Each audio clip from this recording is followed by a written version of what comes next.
Assalamualaikum warahmatullahi wabarakatuh. Saya Sania Nuratnin dari jurusan Ilmu Administrasi Bisnis NIM 0521317991. Di sini saya akan menjawab dari pertanyaan tugas 1 logika. Yang pertama, term pada hakikatnya terbagi menjadi banyak jenis. Sebutkan dan jelaskan 3 dari macam term tersebut. Di sini saya mengutip dari Sumaryono 1999. Beliau meninjau jenis-jenis term menjadi 4. Yang pertama, jenis term menurut kuantitas objek, yang itu term singular, term partikular, term universal, dan term kolektif. Yang kedua, jenis term menurut asas perlawanan gagasan dasarnya. Yang pertama ada term kontradiktoris, term kontraris, dan term relatif. Yang ketiga, jenis term menurut ketepatan maknanya. Ada term univok dan term equivok. Yang keempat, jenis term menurut koderan referen. Yang pertama term konkret dan term abstrak dan term nihil. Di sini saya akan memberikan contoh dari jenis term menurut kuantitas objek.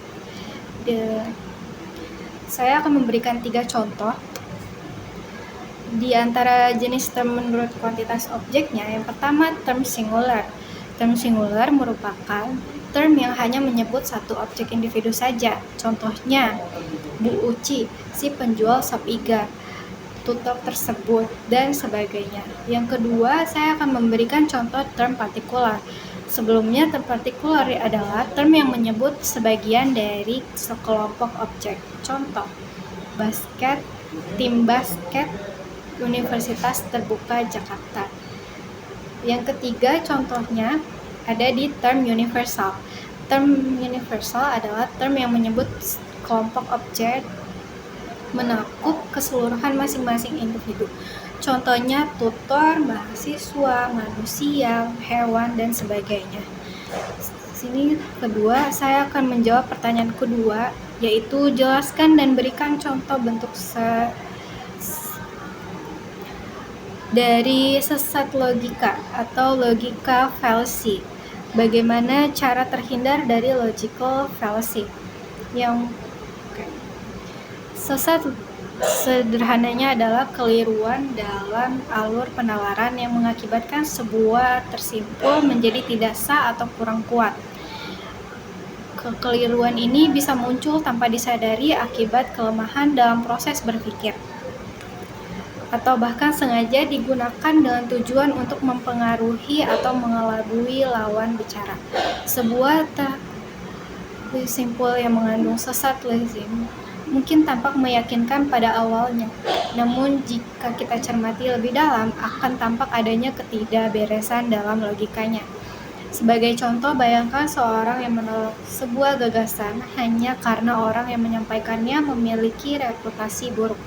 Inilah yang disebut dengan argumentum ad hominem atau serangan pribadi.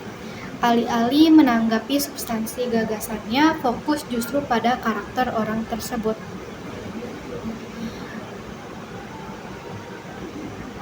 Contoh lain dari argumentum ad populum atau daya lazim popularitas. Kesalahan ini terjadi lazim kita berasumsi bahwa sesuatu itu benar hanya karena banyak orang yang mempercayainya. Misal, menganggap suatu produk pasti bagus hanya karena banyak orang yang membelinya, padahal popularitas tidak selalu menjamin kualitas. Kemudian ada argumentum ad verecundiam, yaitu mengendalikan otoritas yang tidak relevan. Kita melakukan sesat lazim ini jika berargumen hanya bahwa suatu pernyataan benar hanya karena diucapkan oleh seorang tokoh terkenal, padahal keahlian tokoh tersebut mungkin tidak berkaitan dengan topik yang sedang dibahas. Lalu ada strawman fallacy atau manusia lazim. Di sini simpul lawan disalahartikan atau disederhanakan secara berlebihan sehingga mudah diserang. Dan serangan terhadap versi lemah ini dianggap sebagai kemenangan atas simpul aslinya. Terakhir ada false dilemma atau dikotomi palsu yang menyajikan hanya dua pilihan sebagai satu-satunya kemungkinan, padahal kenyataannya ada lebih banyak opsi yang bisa dipertimbangkan. Lantas bagaimana cara agar kita tidak terjebak dalam sesat lazim atau logical fallacy? Kuncinya terletak pada pengembangan kemampuan berpikir kritis.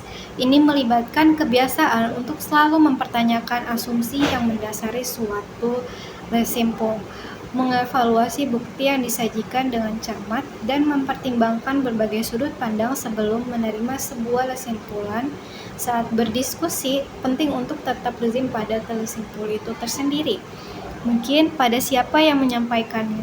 Kita juga perlu memastikan bahwa setiap kesimpulan atau bukti yang kita gunakan benar-benar relevan dengan poin yang ingin kita buktikan, serta menghindari membuat kesimpulan umum hanya berdasarkan sedikit contoh.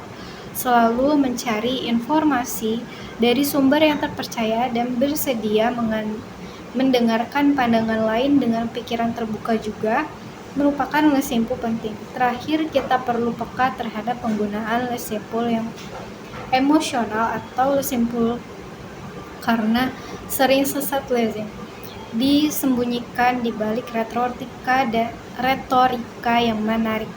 Dengan melatih pikiran kita untuk selalu menganalisis secara logis dan mengenali berbagai bentuk kesalahan berpikir, kita dapat mengembangkan kesimpulan yang lebih solid dan terhindar dari kesimpulan yang keliru. Berikut video tugas 1 logika saya. Kurang lebihnya mohon maaf. Assalamualaikum warahmatullahi wabarakatuh.